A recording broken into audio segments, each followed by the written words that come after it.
Hello and welcome to a show that gives you a 360-degree view of the top economic stories of the week. This show goes beyond the headlines and simplifies major economic policy decisions for you. Every week we chat with leading personalities in their respective fields and deconstruct the headlines. In a time when jargon and word jugglery reign supreme, we try to bring you some much-needed plain speak. You're watching Policy Watch. I'm Athar Khan, and my guest this week is M. Govinda, Director of the National Institute of Public Finance and Policy. Welcome to the show, Govind, for the first time. We've been after you for a very long time, but finally you have agreed. Without wasting further time, we'll speak about how you refused to come on the show before. We'll go straight into the first story and we'll chat about the other stuff later. Now, our top story this week is the cut in interest rates after a long period of 3 years. In a move that could provide some cheer for industry, the RBI slashed interest rates on Tuesday. This is the first time the Reserve Bank has touched the interest rate in 3 years, 36 months to be exact. To give the sagging economy a boost, the central bank cut the repo rate by a sharp 50 basis points, taking the rate to 8%. Our bureau filed this report. Take a look.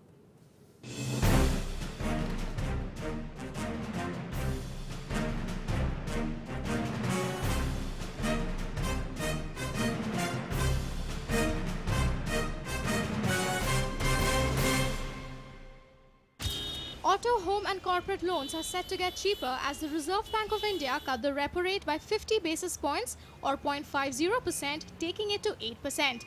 Unveiling the RBI's annual credit policy on Tuesday, Governor D. Subbarao hinted that the cut comes in the wake of deceleration in growth and a relative softening of inflation trends. The cut is aimed at spurring growth to pre-crisis levels of 9% and above. On an assessment of the current macroeconomic situation, we've decided to reduce the repo rate under the Liquidity Adjustment Facility (LAF) by 50 basis points. The repo rate will accordingly drop from 8.5% to 8%. The central bank, however, gave a cautious outlook for the near future, which seems to suggest a limited scope for further cuts in the short-term lending and borrowing rates. Governor Subbarao also warned that India's current account deficit has widened to unsustainable levels and needed to be reined in. The CAD stands at 4.3% of GDP at present. The Reserve Bank governor also stressed the need to cap the subsidy burden, which ballooned to 5.9% of the GDP in the last fiscal year.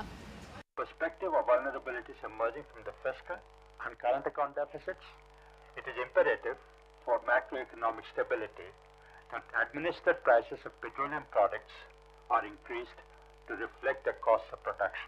The cut in the short-term lending rate will ease the pressure on the economy and borrowers as well, but is also likely to give renewed momentum to inflation as well. Finance Minister Pranab Mukherjee, in his reaction to the rate cut, said it would help bring more investment to India. The growth outlook, which had weakened in these past months, should now improve. The monetary policy announcement should help in investment revival and contribute to strengthening of business sentiments.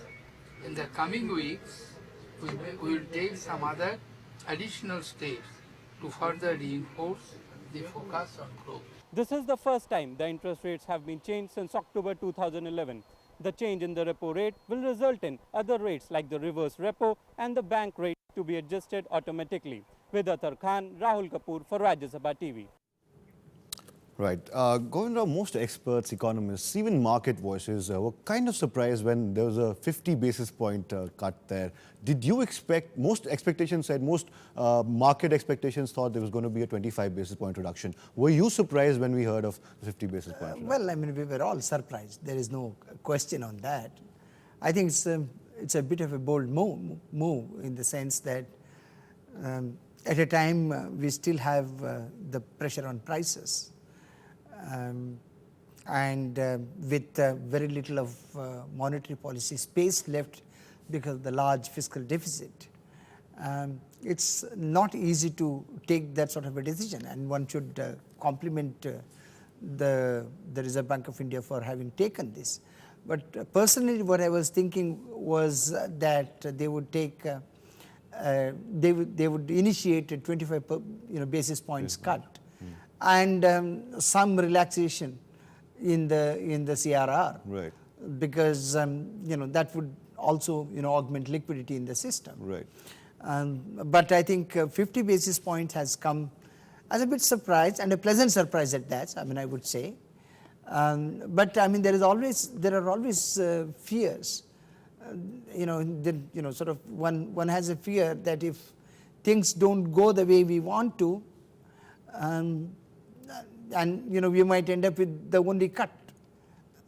So the cycle of increase may start very soon if we don't control the inflation. It's interesting you say that because there are a lot of people who seem to think that it was now or never for Governor Subba Rao. If he hadn't done this now, he probably wouldn't have had the chance to cut rates again anytime in the future. So, and subsequently also be blamed for whatever happened during the year. Do you agree with that? Do you think it was now or never for Governor Subba Rao? I think now it's absolutely necessary. See, the point is that with the sagging morale and then investment climate being what it is, with not much having come out of the budget, in fact, we all expected the government to contain the fiscal deficit to 5.5% in 2011-12, but then when you have a deficit which is close to 6%, and then slippage all over, then he doesn't really have much of a space, and I think if he didn't do it, things would have been very difficult because the seasonality in price decline will stop. The prices will start surging again, and when the prices start surging again the sentiment will go bad. Right. And so, in that sense of the term, to build the expectations that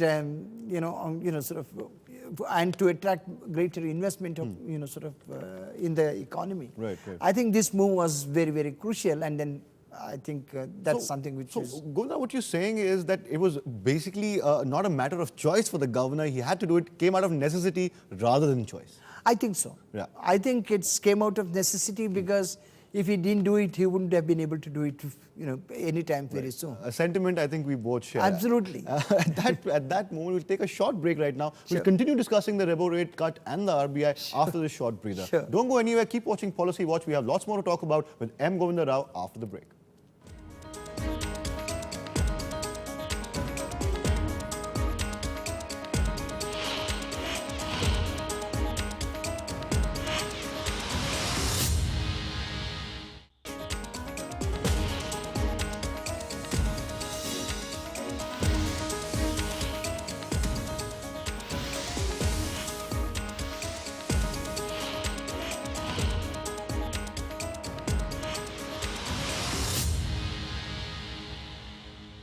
Welcome back. You're still watching Policy Watch. Now, Mr. Rao, this cut is being seen by top policymakers as a clear signal by the RBI that India's economy is ready to be given that boost to that pre-crisis level. The growth should be around 9% and thereabouts.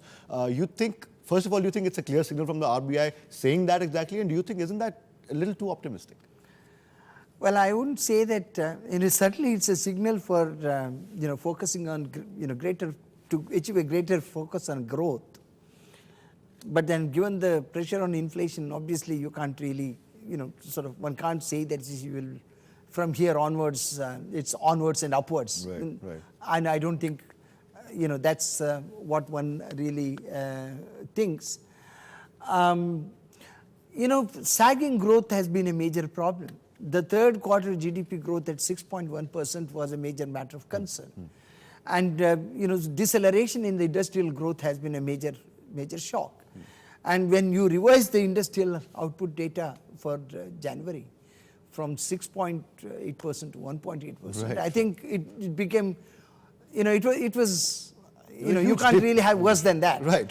Although it has bottomed out and the next month it has increased, the revival is not as much as one was expected, and there is a general impression of gloom, and with the investment climate being what it is, and given that it's a move to as I said, change the sentiments, but then it's only the changing the sentiment. There are a variety of factors that you need to this thing. Quite a lot of the industrial growth has to come from your removing the supply bottlenecks, whether it is from the mining sector or coal sector, or whether it is the electricity sector, or various other infrastructure bottlenecks that you have. Right. There are a variety of things that we need to do. And let us not assume that we are going to achieve a 9% growth by doing nothing. That would be foolhardy. In fact, we have got to do a lot more of things in terms of the reforms if we really want to go back to 9%. Something the government hasn't been able to do till now. Absolutely. Right. In fact, there is so much they have to do. And, there has been, policy pause, as they say. They say policy paralysis as well. No, I am saying policy pause. Okay, that's a new one actually. I'll use that the next time actually. It's a very good point you actually made. Policy pause is something I think we should hear and read more about in the papers rather than policy paralysis. Let's look at the other side. Let's move away from the gloom and doom of the whole thing and look at the positive side. It's a win-win for borrowers right now. Taking the RBI's cue, banks have cut their rates. Also, home loans will become cheaper, auto loans, education loans will become cheaper. Simultaneously, banks are also cutting deposit rates now after the RBI announced this. Now, isn't it a win-win for borrowers? Good news for them? Well, I mean, it's certainly a better news for the borrowers. But as I said, you see, one doesn't know how long this will last. Because with the increase in aggregate demand, because see, with lower interest rates, there will be increase in aggregate demand. With the increase in aggregate demand, it might start putting pressure on prices. And if it starts putting pressure on prices, then your consumer index, price index has already sort of is close to 10%. Right. Now, to what extent we will go is something to be seen, but we do hope, in fact, even in the consumer price index, I mean, in fact, even in the recent wholesale price index, what you see is a sharp increase in food prices again, right, but not the industrial prices. So I think we will have to see and sort of how exactly the price situation moves. And again, not all of them have started cutting. They talked about it. Just a few. It will take time because people will still wait and watch. And after all, we have had 13 increases in interest rates, and you have brought it down once. Sort of maybe they are all baby steps. Right. But the point is that it's just one-off. Right. And we do need to see how the situation It's interesting you mentioned inflation. We've been warned time and again, even by Governor Subbarao, that there's an upside risk to inflation by doing just what he did. Where do you see inflation going from here? Do you see that risk being actually mitigated to some extent, or do you think inflation is going to go up? No, in fact, there are very serious risks on the inflation. One is hoping that nothing happens in the Middle East and then the oil prices will remain at that level. True. Now, if the under recoveries have to be sort of put, and then if you go by, as the finance minister said, if he has to contain the subsidies at 2% of GDP, reduce it by from 2.5% to 2% of GDP, then obviously there has to be revision of prices. Administered prices will have to be revised, whether it is fertilizers. So there is something like, as the Reserve Bank puts it, suppressed inflation. Right. Whether on the oil side or the fertilizer side, and variety of administered prices. Right. Now, if you did that, that will have an impact on the overall price situation. Right.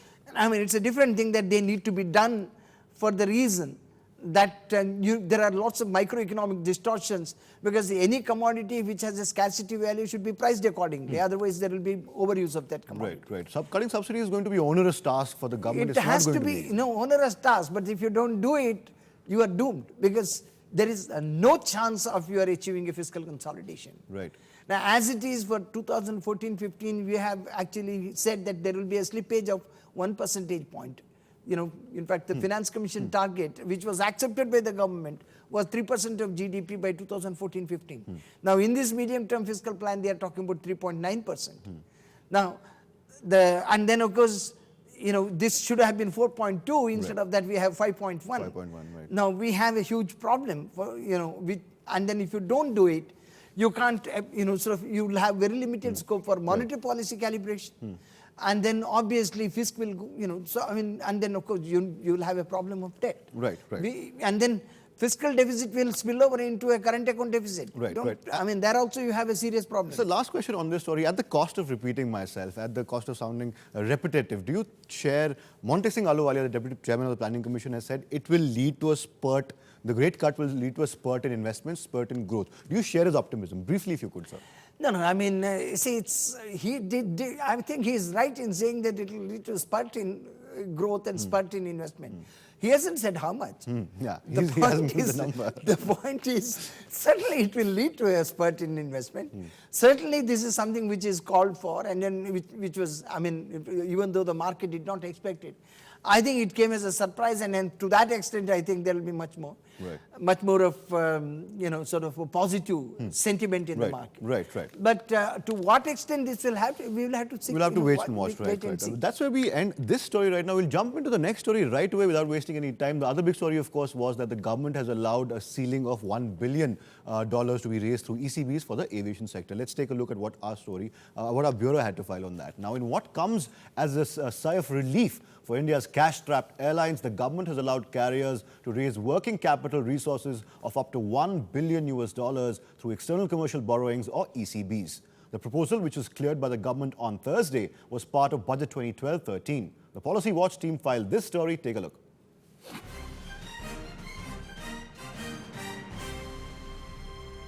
The Finance Ministry has given some breathing space to the struggling aviation sector by letting airlines raise capital through the external commercial borrowing route. With an overall ceiling of $1 billion, Indian carriers can now borrow up to $300 million from overseas. According to Finance Ministry statement, individual proposals will require approval from the RBI. The central bank will take a call on the proposals based on criteria such as cash flows and debt repayment capacity. The facility has been provided in the wake of demand for additional finance for working capital and capacity expansion. Indian carriers have suffered from unusually high operating costs, particularly on account of high fuel cost, and as a result, the Indian aviation industry has been underperforming for the last 2 years. External commercial borrowings are seen as attractive because the cost of raising loan is usually lower as compared to domestic borrowings. ECBs in 2011-12 touched $35.9 billion. Bureau Report, Rajya Sabha TV. So you saw that story, Govinda. Now, government has already allowed airlines to directly import jet fuel, and they save VAT from 3% to 33%. Now, some more SOPs coming their way. They've raised the limit to $1 billion. The government seems intent on saving the aviation industry, doesn't it? Of course. I mean, there is no other explanation. Now, but the point simply is that, when there are structural problems with the airlines, when, there is a fundamental issue of, revenue expenditure, you allow them to borrow from, so of course, if you allow them to borrow here, there will be more non-performing loans that will happen. You allow them to borrow from abroad. Now, at the end of the day, it's not just the rate of interest. There is also exchange rate risk. Right. Now, what happens if they are not able to service the loan? Now, have we really dealt, what exactly have we done? Now, you have a big, huge bailout for the Air India. Okay? Now, 30,000 crores of bailout for Air India. Now, the basic problems of Air India have not been solved. You might hive off some activity and say that I have a special purpose vehicle to do that. But have we really dealt with the basic problem of Indian Airlines or Air India? Now, so they will go, they will borrow, they will come back to you and then say that you bail me out. Right. So now I'm unable to understand why we cannot, first of all, I don't really see why the government should run the airlines. Why Air India cannot be privatized. I just don't understand, because there is no case for market failure for, in the case of, aviation, civil aviation. that's an argument we keep hearing. Why can't the government privatize Air India? No, there are several such arguments. Why can't government privatize Air India? Why can't government corporatize the railways? Right. These are things that keep coming. Right. But is the employees of Air India are such a major special interest group that they will have to hijack the entire thing? Right. I'm sorry, the way in which the entire airlines is run, it's a pity. Right. So staying on ECB for a moment now, give a sense to our viewers. We keep hearing the argument that raising capital through ECBs is going to cost airlines less if they start raising capital domestically. How does that really work? Basically the rate of interest on ECB is very low. It's, given the fact that internationally there is very little borrowing, sort of borrowing at 1 or 2% rate of interest. And, as compared to the, if they go and borrow from the market, they'll have to pay much higher rate of interest. But I think coupled with that is the problem of, as I said, exchange rate risk. Right, right. But then you can also, sort of insure the risk. Right, right. And even after insurance, it might turn out to be a lower rate of interest that Right. you will be paying. So in the short term, we could say that... In the short term, it may be okay. Yeah. But to that extent, the country's vulnerability increases. Increases, yeah. At the end of the day, you are, borrowing from abroad for the country So it as a could whole. turn out to be a double-edged sword there as well. Absolutely. Right. We'll take another small break, Govinda, and we'll come back to our third story of Policy Watch this week. Don't go anywhere. Lots more to chat with M. Govinda Rao. We'll come back after this short breather.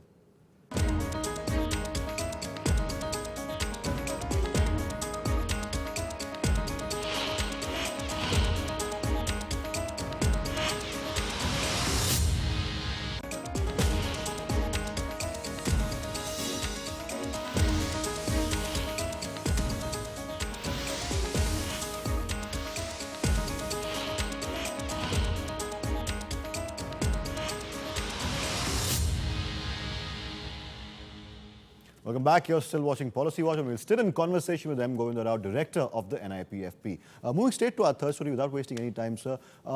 India will implement the Direct Taxes Code, or DTC, from April 1st, 2013. Now, that's according to Finance Secretary R.S. Gujral. The code, which will replace existing Indian Income Tax Act of 1961, intends to cut tax rates to bring more people and companies under the tax net, phase out profit-linked exemptions for companies and replace them with investment-linked incentives. Finance Secretary Gujral also said that most parts of DTC have been finalized, barring 6 or 7 issues which need to be resolved. Now, Govinda Rao, we've been hearing about the DTC ever since Finance Minister Pranab Mukherjee took charge in UPA 1. It's supposed to be his legacy as a finance minister, path-breaking tax reforms along with the GST as well. Now, the DTC has been stuck in limbo for a while. Should we take R.S. Gujral's words at face value? Do you think it's possible to implement the DTC from next year onwards? I think it is possible to implement DTC, and Mr. Gujral is right. You see, it hasn't been in the limbo. Let me correct you on that. It's had obstacles, let's put it that way. There weren't very many obstacles. They put out the first discussion paper. There were a lot of furore on the first discussion paper. They took into account the various inputs, various representations, and put out the second discussion paper. So by second discussion paper broadly indicated the way in which we will go. And then it went to the Standing Committee of the Parliament. Standing Committee of the Parliament actually submitted its recommendations only in the month of February or so. So it takes time to put things together. Right. So they're working on that, and in April 2013 is a reasonable date. Right. I think they have sufficient time to do that. Right. Given the fact that another tax reform, landmark tax reform, GST, has been still stuck in a while, the states and the centre don't seem to agree on anything. We had the Chief Minister, former Finance Minister of Bengal heading Asim Das Gupta, the committee. Now Sushil Modi heads it.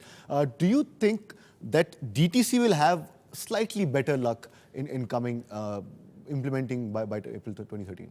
Definitely DTC will be implemented in 2013 April. Now, the difference is that the DTC, the implementation, only centre is involved. Right. Whereas in the case of the states, there are lots of negotiations that they have to do, apart from the constitutional amendment. See, DTC doesn't require a constitutional amendment. So here there is a lot of constitutional amendment, there is a lot of administrative issues to be resolved, there are issues to be resolved about the revenue neutral tax rates, there are issues to be resolved, how do you really share the taxes on services of interstate nature. There are a variety of issues that they need to deal with as far as GST is concerned. And even there is a movement, in the sense that, in the last meeting of the chairman of the Empowered Committee with the finance minister, Right. I think the major contentious issue of compensation for CST Was raised, reduction yeah. has been more or less agreed upon or resolved. Right. And therefore I think it will move there, but then it will take a much longer time because there are a lot more of things that needs to be done. Right. But the DTC is a clear show, and then I don't really see it being slipped. So let's agree on the fact that hopefully the DTC will come by April 2013. Last question on the show to you, Mr. Rao. Give our viewers a sense, someone who's not initiated into what DTC really is, how badly does India need a direct taxes code? You know, we do certainly need a direct taxes code for two reasons. One is, since 1961 there have been so many amendments, and then it has become so complicated. And more the complications in the tax law, more the litigation, more the avenue for avoidance and evasion.